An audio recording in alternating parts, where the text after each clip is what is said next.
வாழ்க்கையில சில வழிகளை எக்ஸ்பிளைன் பண்ணவே முடியாது.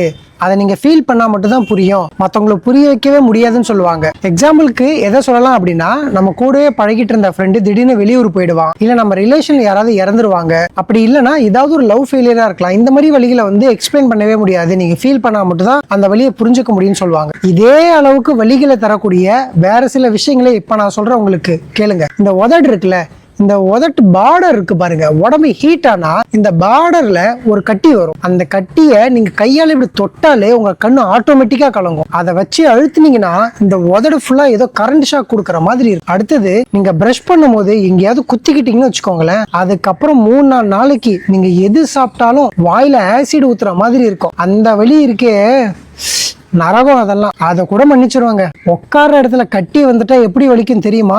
அதெல்லாம் விவரிக்கவே முடியாத வலி. எதிரிக்கு கூட அந்த வலி வரவே கூடாதுன்னு நினைப்பாங்க. அந்த அளவுக்கு மோசமா இருக்கும். இந்த வலிக்கு முன்னாடிலாம் நான் முன்னாடி சொன்னேனே, அதெல்லாம் ஒரு வலியே கிடையாதுங்க. அனுபவிச்சு பாருங்க, அப்பதான் புரியும்.